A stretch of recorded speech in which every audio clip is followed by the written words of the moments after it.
Tashi delay. This is a very famous Tibetan expression.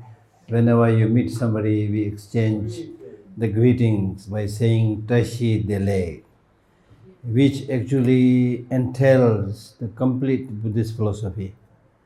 Tashi means may you have the auspiciousness, and Delik means may you have temporary well-being and long-term happiness. So let us start the talk from Tashi Delek. Tashi Delek. So in order to experience this auspiciousness or Tashi for this life, for many lives to come, for your health, for your well-being, for your business, this is all dependent upon your way of life, your way of thinking. I don't plan to talk too long, and I actually don't possess too many of the great qualities he mentioned. It is just part of the biography, right? So sometimes if people praise you too much, then later on if you don't match, then you are in trouble, you see. So I must acknowledge this right in the beginning. Okay, so the really important thing is, I don't have too many different things to say. Few things. One is, this is those of you who watched my talks in many places. By now you should be, by heart, you must be knowing all this. So every time I start my talk, I ask the question, do you want happiness? So I'm asking you, do you want happiness? Are you sure? Yes. Okay, the next question is, if you want happiness, for how many days you want happiness? That's my next question. For how many days you want happiness? I mean, it's so interesting. This is my style of teaching, you know. This is so interesting. I've asked this question to various groups in India. I've asked this question in Israel. I've asked this question in Singapore, you know, in Switzerland, in Belgium, in UK, in America, in Russia, you know. I asked this question, do you want happiness? Yes, sir, I want happiness. For how many days you want happiness? Then normally they just smile. And when I insist, please be clear, for how many days you want happiness? Everybody says, as long as possible.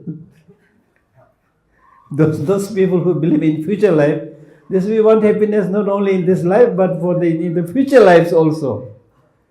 That is correct answer. That is correct answer.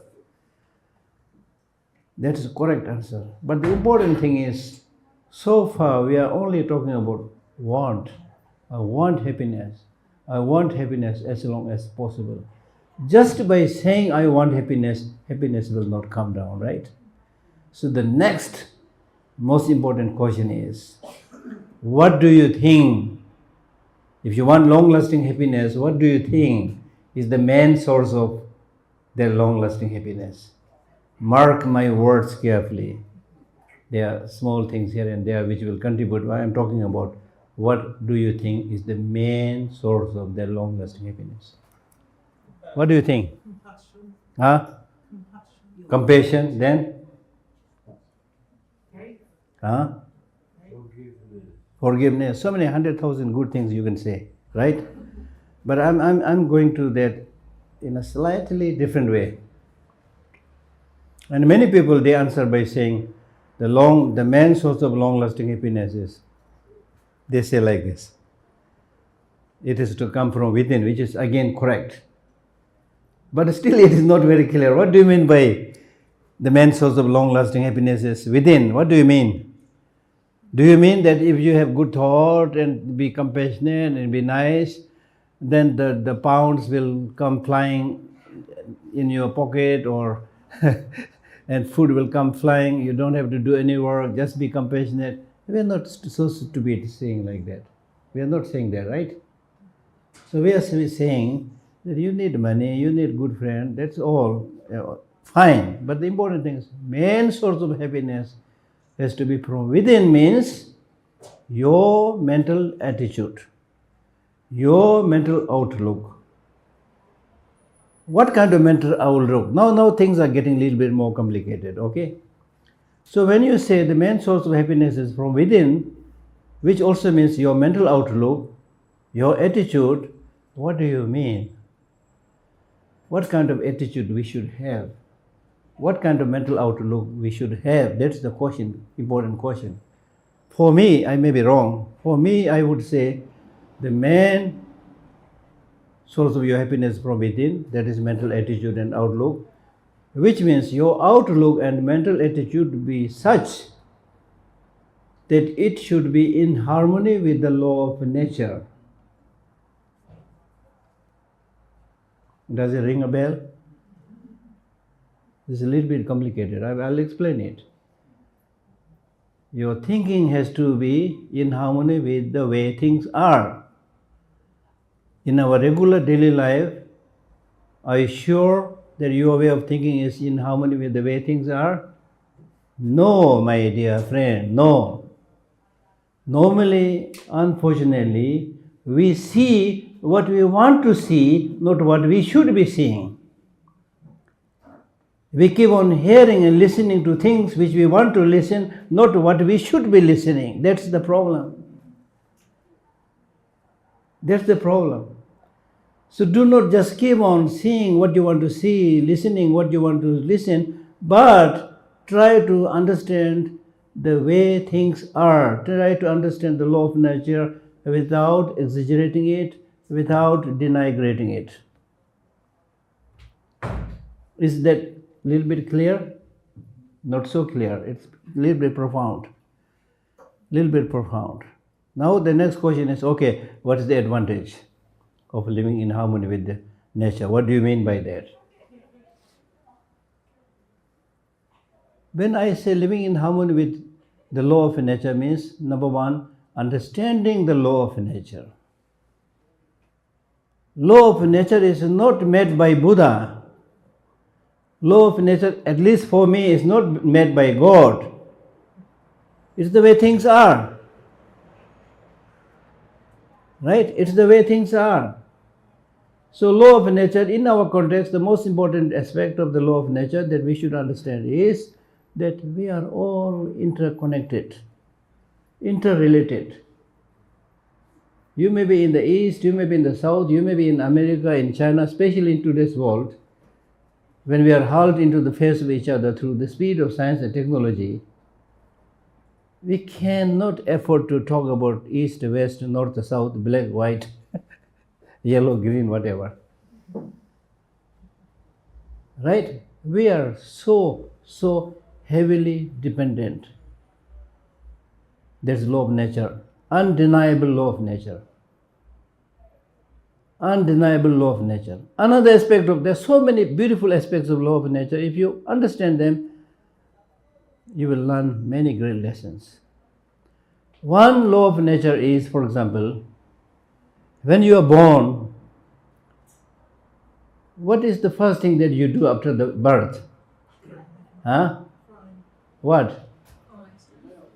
Crying, she said. Crying, right? Where this American child, Tibetan child, Indian child, the first thing the child does is crying, right?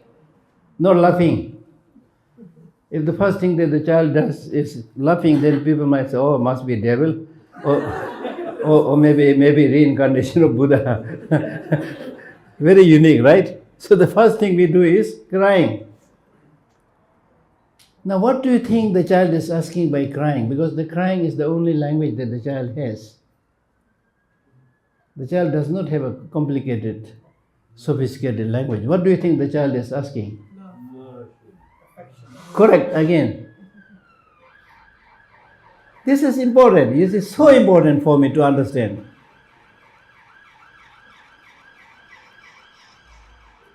So important to understand.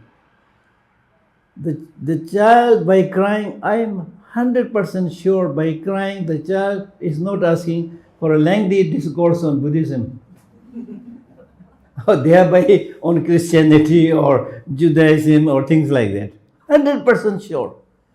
The child is asking for love. And the child is asking at that time, the love that the child is asking at that time is also not the business love that we normally have in our boy, girl, man, women relationship. Unfortunately, many times it is a business love. It's business love because you say, I love you so long as you love me. If you don't love me, divorce.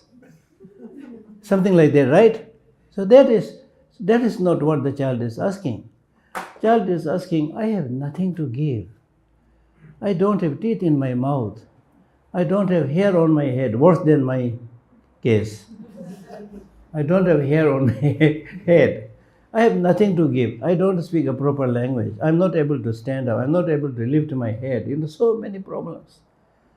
So I need somebody who gives me unconditional love. Unconditional love. That unconditional love is given by primarily the mother and whoever is the caretaker. That is how our life started. That's how our life started. This is important. Please remember this. This is how we started our life, and for the rest of your life, you need to cultivate this, nurture this, give this unconditional love. The unfortunate thing, the problematic thing is that when we grow up, get the so-called education, then we don't talk about this unconditional love. It's probably His Holiness the Dalai Lama alone, or maybe few people, right, who talk about compassion. Not many people talk about compassion, right? So when we grow up and get the so-called education, we talk about the secondary issues. Which country you belong to? Which religion you follow? All these secondary issues, not the first issue. The first issue in the first level, we are all exactly same. Exactly same. That's how we are born. And when we die also, exactly same. The size of the coffin for the richest person and the poorest person, its size is same. The quality maybe the rich people may have gold coffin, ordinary people have a wooden or something, but the size is same. We don't think about this. To live in harmony, to respect each other, to lead a life where you don't unnecessarily judge other people. In order to do all this, you need to understand this all-pervading basic realities. These days, in a challenging note, and I believe I'm doing this in the spirit of how the Buddha started his first teaching. When the Buddha got enlightened,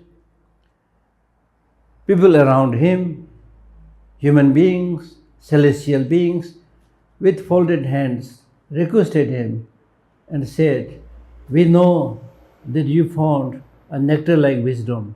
Please share this. Buddha said, no. Buddha said, I found something that is profound, peaceful, free from fabrication, clear light, unconditioned. To whomever I teach it, nobody will understand it. Leave me alone. Let me do my meditation. So there you can see Buddha was different from some of the modern teachers. The modern teachers, many modern teachers, unfortunately,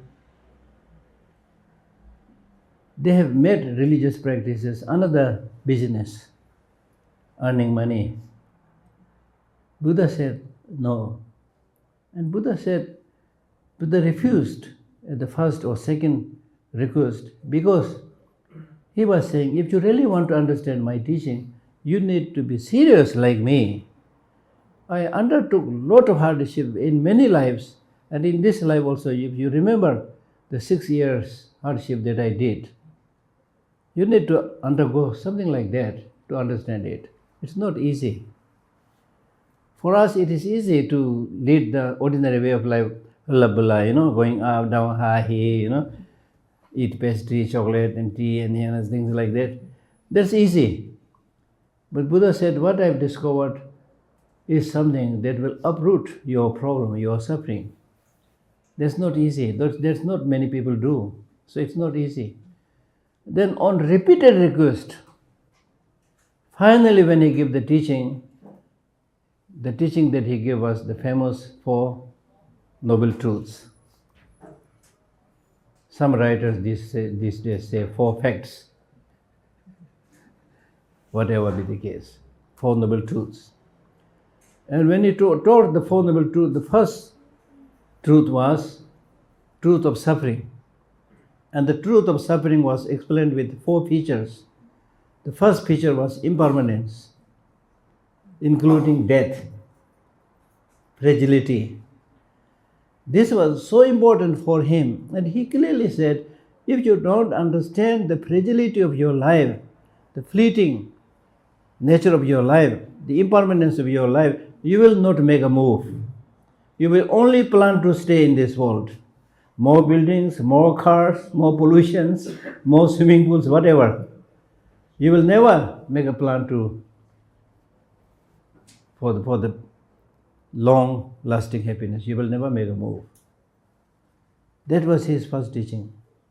And when he was passing away, the last teaching he gave us also on impermanence. He said, okay, the enlightened being is passing away. So he took off his upper cloth and he said, this is the enlightened being's body. Look at it. This is also impermanent. This is also passing away. He was giving a teaching. Now, why this teaching is important? So, in harmony with that teaching of the Buddha, these days I am telling people, because people are now so obsessed with the material things and things of this life. I don't mind people enjoying them. I'm not jealous. I also want to enjoy. But the important thing is that if you get completely obsessed with this life, these material things, not only you will have no, peaceful future, but in this life also, you can easily see now the pollution that we have created, right? Things like that, right? So therefore, it is highly, highly important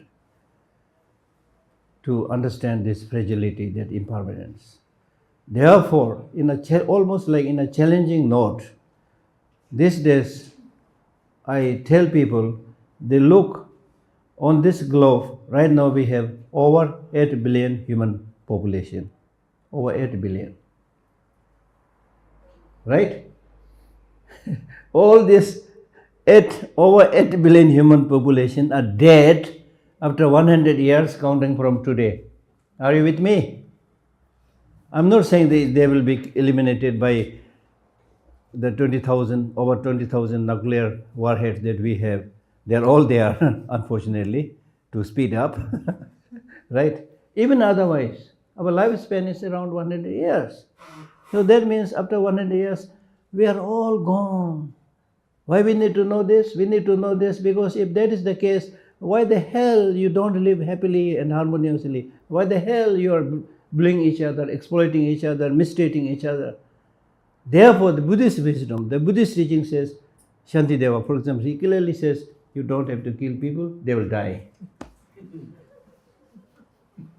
In the same vein, similarly we can say, you don't have to create suffering, they already have suffering. Everybody, if you ask them, at a sudden glance, everybody looks good. You all look very good. Right? Even you all look quite healthy also. But that is not true. If we talk a little bit longer, and I had this first-hand experience.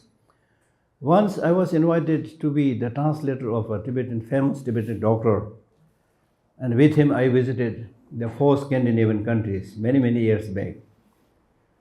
So I was kind of his compounder also.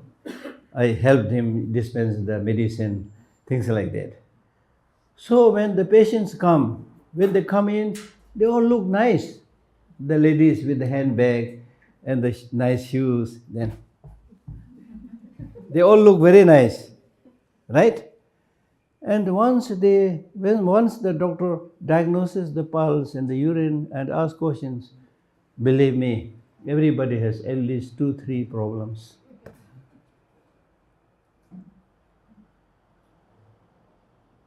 That's the reality. So where is the room for you to mistreat others? They already have problems. So your job is to understand this and as much as possible help them. That is why His Holiness the Dalai Lama always says, if you are able to help others, please help as much as possible. If you are unable to help, at least refrain from harming. That much you can do. That much you can do. And you should take yourself as an example. Do you really enjoy when somebody harms you? No. Similarly, if you harm others, they also have problems, difficulties. So that's why compassion. That's why compassion is important. Because our life is ruled by our thinking, our thought, our attitude, which I have explained. So if you have proper way of thinking, proper mental outlook, positive mental outlook, then you will develop positive emotions. You will develop loving kindness, compassion, patience, forgiveness, so many amazing things. Right? And all these good qualities, if you make a little bit effort, they're all free. You don't have to go to the supermarket to buy compassion and love. Human life is a bundle of paradoxes. Everything good that is free, we don't cherish. For example, water is free, air is free. We are not able to enjoy it. Instead, we pollute all those things. Then we go to a drugstore and buy all the useless things. Right? Right? So therefore, the Buddha said, I have shown you the path to freedom. Freedom is up to you. And there is a Tibetan teacher who said, nobody can catch your hand and throw you into heaven. Even the Buddha cannot do this. Similarly, nobody, your worst enemy, can catch your leg and drag you into hell. Your happiness, your suffering is in your head. In your hand. Do not cheat yourself. Whenever there is a problem, there is difficulty, we are very quick in putting the blame on others. Oh, it's because of him. Oh, it's because of the weather. The horrid English weather. Because of this, I'm having this problem. If the weather is a little bit better, I will be okay. So then people start complaining. This is a wrong attitude. Wrong attitude. For example, if it is raining and very cold, then you develop this negative mental attitude. Oh, horrid English weather. Damn this weather. Curse the weather. And by doing that, will the weather say, Madam, I'm sorry. I'll become a little bit milder. Will the weather say like that? No. So instead of cursing things outside, you should prepare yourself. Wear warm clothes. If not necessary, don't go out if it is too cold. And those things that we can do, we don't do. So therefore, in life, you need to clearly understand there are things that you can change, there are things you cannot change. There are things that you can change, you should make effort and change it. Things that you cannot change it, forget it. And my own style is, if it is a thing that I cannot change, I say, go hell with you, I have many other things to do. Really important. And the problem with us is sometimes, even those things which we cannot change, we just keep on, get obsessed with it, keep on talking about it. 3 years back, I had this problem. And for the rest of your life, keep on narrating this problem. What is the use? What is the use? If you think carefully, whatever you are experiencing in life is a dream. It's really like a dream. If tonight in the dream, if you got a beautiful dream of winning 1 billion pounds. When you are dreaming, you're very happy, right? Oh, 1 billion pound. Wow, wow. You're enjoying because you're dreaming, you're sleeping. When you wake up, you realize it is a dream, right? Do you feel sad? You won't feel sad because you know it is a dream. So what is happening in your life is a dream, but we don't know it is dreaming. We get obsessed with it, get stuck with it. That's why you think there is an enemy that must be killed and banished. There is a friend that with whom you should try to live forever, which doesn't happen, then you get problem. So the Buddhist philosophy is very profound, very profound. So to sum up, I don't want to linger long, To sum up, you need two things in terms of your education, in terms of your perspective, in terms of thinking. I call it harmony of head and heart. Find harmony of head and heart.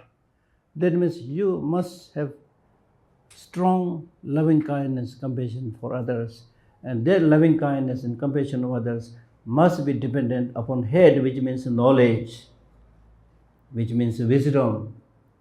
And I already mentioned, if you understand others' problems, difficulties, the shortness of life, and so many things, naturally you will develop love, naturally you will develop compassion. That is true compassion, based on reason, based on logic, based on knowledge. The feeling of pityness, without any reason, is not proper compassion. When I say combination of head and heart, I'm talking about a very special feature of human being. We are human beings, right? Are we animals? Are we animals or human beings? Long, long ago, we were animals also. Not only animals, but we were very, very vulnerable animals. Among all the animals, we were one of the most fragile animals because we didn't have long nails, we didn't have sharp teeth, We were very vulnerable. At that time, the sky was controlled by birds like eagles and so forth. Human beings were not visible. The earth was controlled by tigers and lions, we were not visible. Sea was controlled by crocodiles and other animals, we were nowhere there. Today, we have controlled the sea, the earth, the space. How did we do this? Do you know the story? We did this by the brain and the language. With the brain, we came to know how to make fire. With the language, we came to know how to say certain things and come together. So it is through harmony and coming together that we were able to control all other animals. It's a beautiful story. Now today, the same human intelligence, the same human language are becoming a divisive force. That's the problem in today's world. All our intelligence are corrupted. Only few people who use their intelligence properly, like His Holiness the Dalai Lama and other great beings, just one person is contributing so much in the well-being and happiness of the world. And unfortunately, in the case of many so-called leaders, completely corrupted. Intelligence is corrupted, and because of this little intelligence, you invent nuclear bomb, you invent ballistic missile. And these days, so many countries are working so hard to come up with all kind of, machines to kill and eliminate people. Smart bombs, smart bullet. You heard about all this, right? Smart bullet means you shoot one, then the person runs away, the bullet will chase and make sure that the person is killed. All those things are coming up. Unthinkable. Unthinkable. So therefore, our responsibility is, we are not those people in power, but still don't feel you are helpless. It is our responsibility to say no to nuclear war. It is our responsibility to say no to all those killing machines. Our responsibility is to make the slogan, "My life is short, let me live." My life is short, let me live. My life is short, let me live happily, harmoniously. I don't care whether somebody is Indian or Chinese or Tibetan, whatever. We are all same human beings. We are just visitors on this planet for a short time. And as a visitor, we should not pollute this planet. And I'll make one final comment and give you one example, then I stop. The disastrous effect of not paying to the law of nature is what we had experienced during the COVID-19. When the COVID-19 came, did it make discrimination? Did it say, I will harm only certain people in certain nation, not everybody? When that disaster came, the so-called powerful countries were brought to their knees. At that time, where was the America's greatness? Where was the Chinese greatness? Where was the Russian greatness? Everybody was completely humbled and no way to solve it. We should have learned a lesson from there. Right? So at that time, I mentioned that COVID-19 was an unfortunate experience, but still, comparing to what I envisioned to come, this is nothing. Because of our own behavior, especially in terms of destroying the ecology, the environment, and gradually if it happens, there is no proper water to drink, no clean air to breathe, which I am afraid is going to come. What will you do then? Is there a vaccine? Even the smartest scientist cannot come with a vaccine to solve this water shortage or air pollution. We have to be very careful. Something like a start has already made. For example, everywhere you go, you see this bottled water. Before the Chinese came to Tibet, in Tibet, water means drinkable from wherever. I remember as a small child of 6-7 years old, we used to play by the side of a running brook, covered with a lot of, blue flowers and yellow flowers. And I particularly remember one blue flower. We used to go near that flower and then tease the flower by saying, "Your mouth is so big, shameless. Your mouth is so big, shameless." And then we tend to think it is becoming smaller. When it closes, then we say, "Oh, your mouth is so small, shameful. Your mouth is too small, shameful." Then it opens up, things like that. The point that I'm making is, water anywhere is drinkable.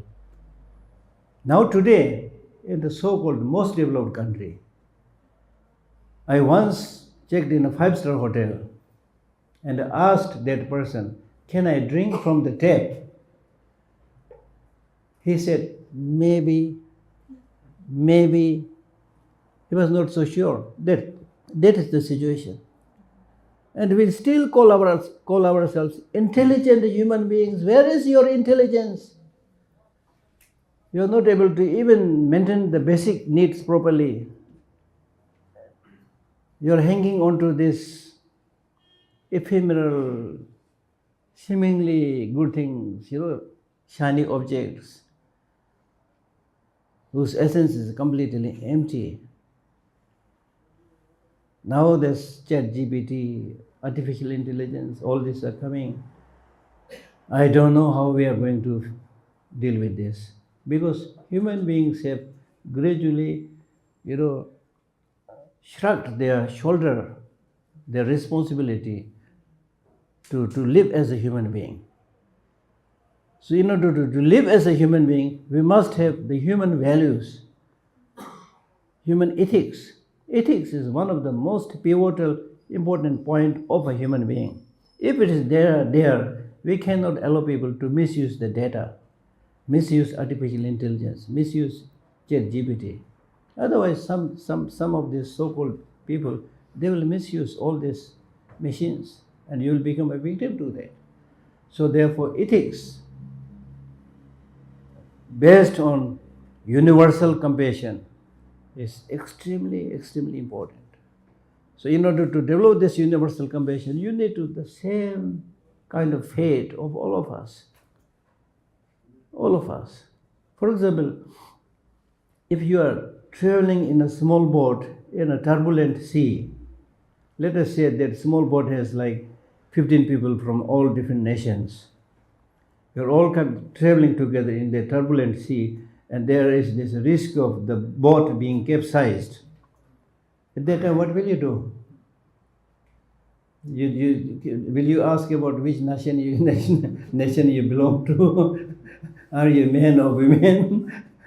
At that time, the one thing that will come in our mind is pray that the boat does not capsize, that we are able to enjoy our life.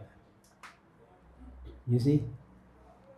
I have seen this, you've seen this, I've seen this repeatedly. I fly frequently, so when I fly and when we do the check-in, everybody looks a great gentleman, great gentlewoman. You know, people really hardly wishes to talk to other people. At the best, they'll say, okay, then we check in, then board the plane. When the flight is smooth, still gentlemen, gentlewomen. Suddenly the pilot makes an announcement. Ladies and gentlemen, now we are entering into the area of turbulence. Tie your belt. And then suddenly there's a little bit turbulence. Everybody melts down. They start looking at me, smiling. Eh? This is the thing. You cannot pretend. Cannot pretend. I also have this experience of once staying, I think in London. At that time I was staying in that hotel. His Holiness the Dalai Lama was also there. I was on the 22nd floor. Around 2:30 there was a siren. Smoke siren or something like that. So because of that siren, everybody came down on through the stairs. Luckily, the weather was not so cold, little bit chilly. So at the corridor of the hotel, we were so nice. Everybody was talking to each other.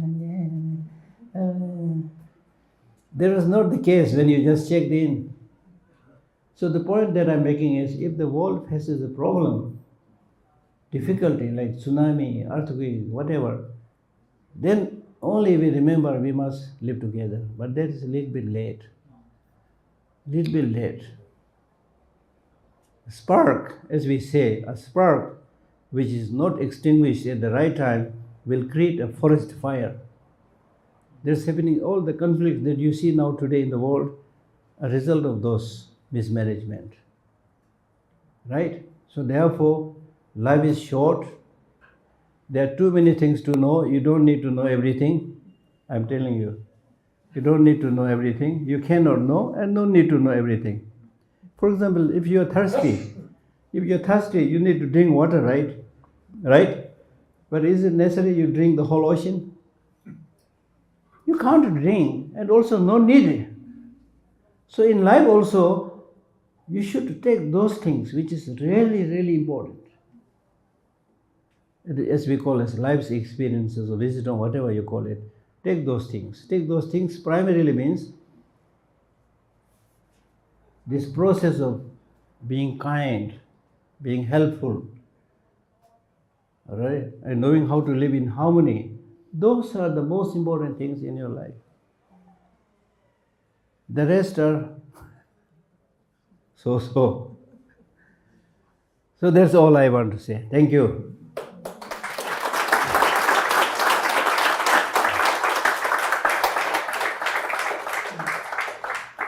Ask some questions. I'm not saying I have all the answers. Okay, you can ask the question and then we can think about it. Thank you so much. It was wonderful to hear all these solutions so we can deal with it. So I hope you have cautions. So, yeah, thank you. Thank you very much. It's all very interesting. Thank you very much, firstly. As you sort of mentioned, the world is in the best of ways at the moment, and I just wondered if you could offer us some hope that you see that we can take forward with us. Thank you. What? Offer us some hope in this world today. Book. Hope. If Hope. you can offer us some hope that you see that are shoots of green and shoots of positivity in a world that is currently in a difficult place. In the world, I have traveled over 30 countries in my life. Ordinary people everywhere, very nice people, very good people, majority. That is the hope. That's the hope. But the problem is, the majority of the people who are good, they are the silent majority. So your voice should be a little bit louder so that the leaders can hear that they can't do everything they want to do. They can't play with your life. They can't play with their power. Your voice should be a little bit louder. Otherwise, as I said, the majority of the people are so good. And especially this group, I'm supposed to be the speaker. But for me, whenever I speak such a group like this, I feel hesitant. It's like preaching the convert. You're all wonderful people, good people. That's why you're here. You want to do something. The bad people, the misused people will not come here. I know this for sure. Right? They have different agendas, different activities to do. Not this kind. So you are the hope. You are the hope. And therefore, your life's experiences, the wisdom that you have, must be inculcated in the mind of other people, especially the younger generation. In the education system, there must be a way of teaching loving kindness and compassion. Today, in the modern world, unfortunately, education means literacy, reading, writing, mathematics, and so forth. Education is not for human flourishing. Education must be for human flourishing, happiness, peace, how to smile, laugh, enjoy life. That's important. So you have a lot of experiences. Share that. So I was saying, you are the hope.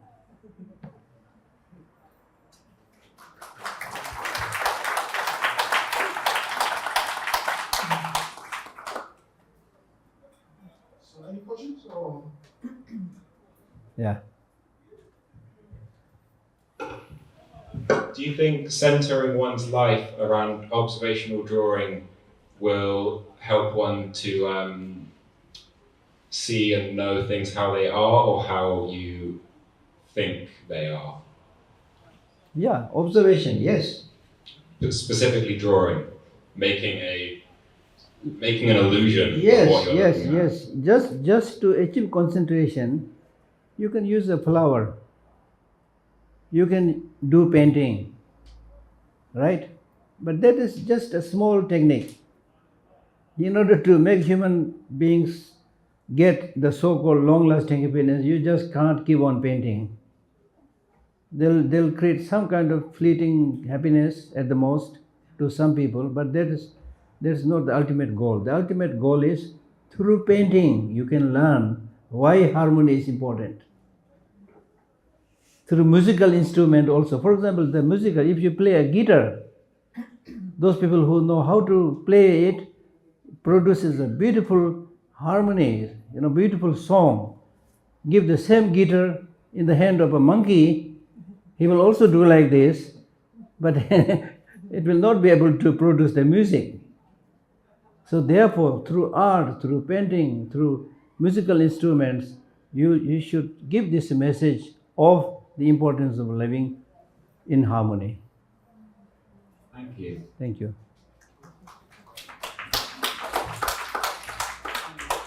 Any questions or?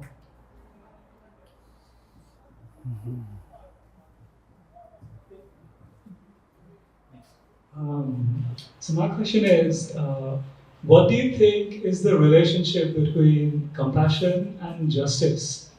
Because especially with so much going on in the world right now, I think we see people who have done wrong things and we feel like we have to react in some way. And there's a place to be compassionate, but there's sometimes you also feel like there has to be some kind of justice. What is the relationship for you? If you are not compassionate, it is impossible to be just. If you are compassionate, means that you treat everybody equal. As I mentioned earlier, the foundation for development of compassion is to see that all these people, irrespective of whether they are rich or poor, basically they are all same. This reminded me a beautiful poem written by the 7th Dalai Lama, who said, Thome chachun phomo sudala tejang chaluk namjur photok chachum samato dogi misi chewa nyam nyam to dogbe kenyam tokche namje namsen de jowa. You know Tibetan, right? So there's a beautiful thing he said. He said, whether I look at the so-called high people who are in the higher circle or the lower circle, or whether I look at the monks and the lay people, or whether I look at men and women, the only difference is costumes, their expressions. Some are haughty, some are less haughty, some are arrogant, some are less arrogant. But underneath, everybody is suffering. Alas, alas, he said, alas, is this universal fate of all human beings. The so-called rich have their problem. The so-called powerful people have their problem, more problem than poor ones, in one sense. Right? So therefore, once you develop this kind of compassion, which sees everybody on the equal footing, then justice will come. Honesty will come. If that is not there, if there is no compassion, then you will work only for the rich people, powerful people, which is happening today like that, you see, not for poor people. Okay? Any questions or?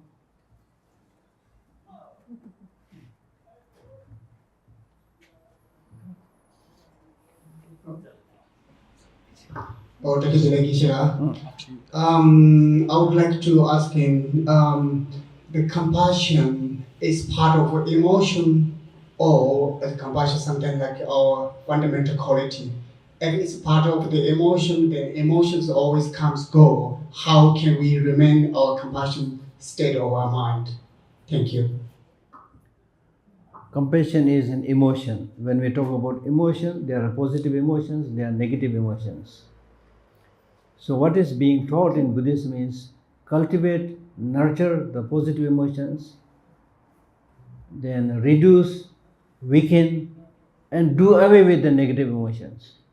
You asked a very fundamental good question. We all said, I want happiness, I want long-lasting happiness. And those emotions which obstruct your happiness and long-lasting happiness is not outside, it is in you. It is your anger, it is your jealousy, it is your hatred, which is destroying all your good qualities. So therefore it is highly important to know the destructiveness of each of these negative emotions and the constructiveness and positive qualities of these positive emotions. For example, I'll just give you a small example. Anger. Is there anybody who says right in the morning, in other words, do we right in the morning make a motivation that I'll get angry? Is there anybody? Nobody, right? That means we have some idea that anger is not so good. But unfortunately, in the course of the day, when you work, you meet strange people, you get angry, and sometimes to the extent that you even exchange feast, and you pick up a good fight. Then in the end of the day, when you return home and reflect back that I was angry, I fought with somebody, Is there anybody who says that I was angry, I fought with somebody, so I really enjoyed the day? Is there anybody? No. Right? Then similarly, if you're a man or women, we all want to be a presentable person.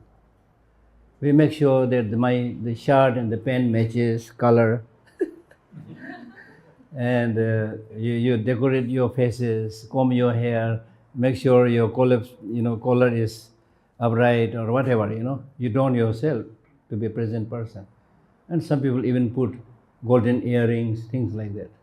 After all this ornamentation and donning, if you get angry, are you now handsome? Are you now beautiful? No. Look at the Buddha's face. He doesn't use cosmetics. He doesn't even have the hair. But because he has this inner calmness and happiness, that it carries a nice smile on his face, which makes you the most outstanding, beautiful person. If you want to become really beautiful women or men, smile. And that smile, I'm talking about genuine smile, not the politician smile, not the sarcastic smile. Okay? And in one sutra by the Buddha, I read that if you develop compassion and your mind is peaceful, then the blood circulation is proper. There is proper blood circulation. So it supplies blood to all your body, including your faces. Then your cheeks also become red. You don't have to use external cosmetics. It's in the sutra by the Buddha. So now, just as opposite to this, ordinarily, inside we are not happy, and we want to be presentable person, then you put some heavy cosmetics, But inside, it's crying. So that's why you never become a handsome person or beautiful person. And those external things that you use, it's costly. You have to pay a lot of money. But if you build these internal qualities, you don't pay a thing. And you remain physically healthy, mentally healthy. Of course, the important thing is you need to do repeated practice, regular practice. Again, when we say practice, people say, oh, how many times I have to do the practice? Somebody asked me this question, in Buddhist teaching, there is a after you receive certain tantric initiation, then the Lama says, okay, you need to do this prayer and do this practice 6 times a day, 6 times a day. And people snarl there and they say, how can I do 6 times? Then some people ask me, is it really necessary that I have to do this 6 times? I was dumbfounded. I could not answer. Then later on, I gave some thought. Now these days, if people ask me such questions, then I say, how many times you eat for your body? Breakfast, lunch, dinner, Kit Kat in between, whatever, So for your body, you are feeding it with so many types of food, And for your mind, you hardly give anything. So therefore, the result is much of the problem and suffering that you see in the world today is a clear indication of starvation of human mind. Give food to the mind, which is spiritual practice. When I say spiritual practice, not necessarily just Buddhist practice. Not just Buddhist practice, any practice which is healing, which is empowering, right? And you can think, you have this amazing brain. What is good for you? What is good for others? Okay?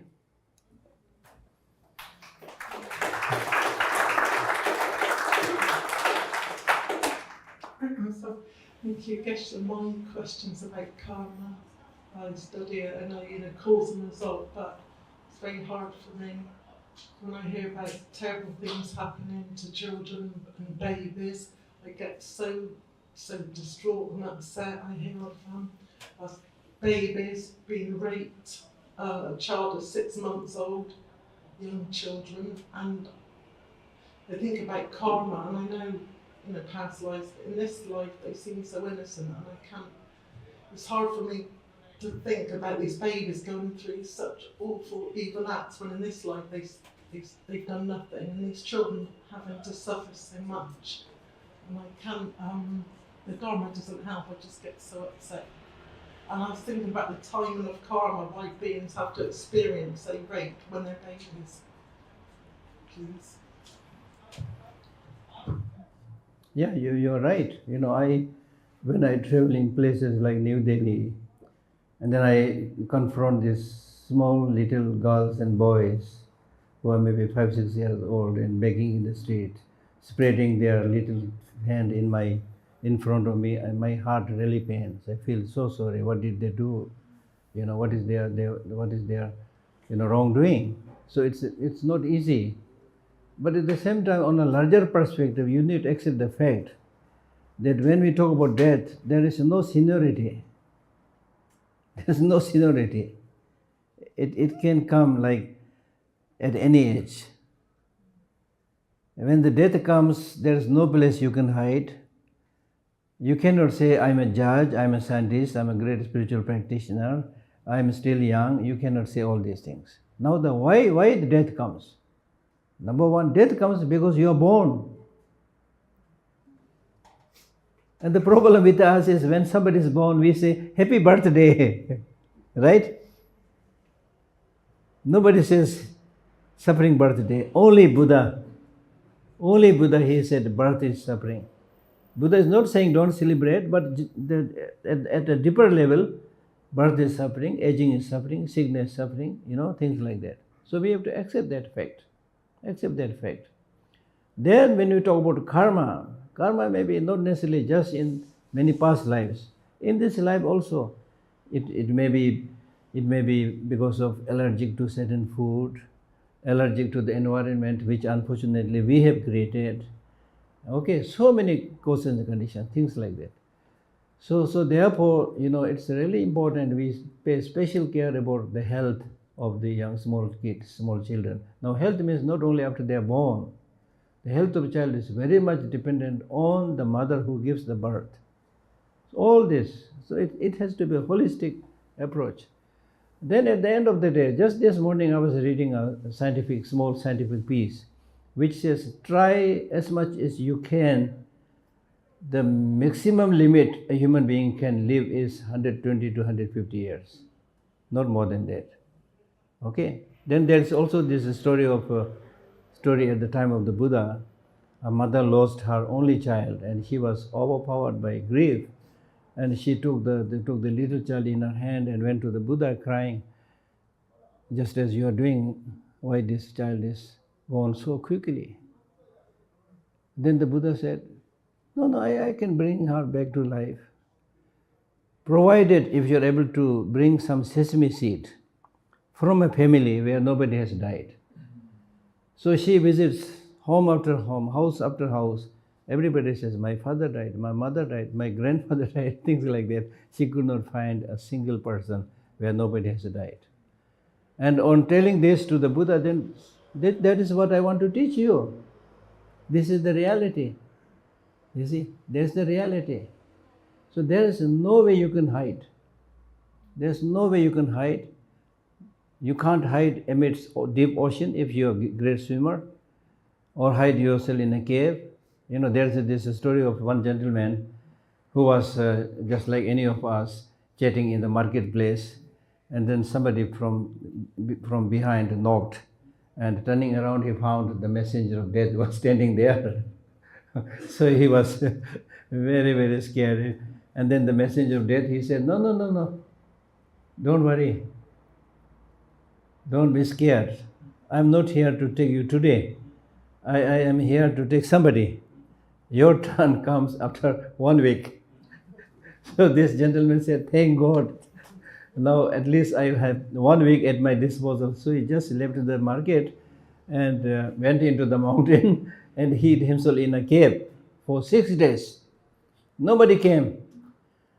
Then on the 7th day he said, okay, now who will come here in this desolate place? He just went out of the cave, craned his neck. Oh, thank God, nobody came, Then suddenly somebody tapped him from the behind. Then he looked and found the messenger of death standing there. He expressed his shock. How the hell you found me here? He said, don't get surprised. I'm equally surprised. Because because the Lord of the Dead told me to pick you exactly from this place. But last time I saw you in the marketplace, so I was a little bit confused. So there's no place where you can hide, you know. But then the important thing is death, the so-called death is the death of the body. There is no death of the mind. Many people get depressed is because they have so much obsession, attachment to the body. My body will go away. So what? Body is anywhere the body is going.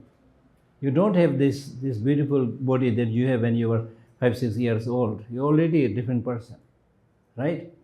So don't worry about that. The important thing is mind. There's no death to the mind. So when you do any spiritual practice, it has to have an influence on your mental consciousness. That imprint, that habit, that influence will go for many successive lives. That's important. Okay, thank you. Enough, Marve.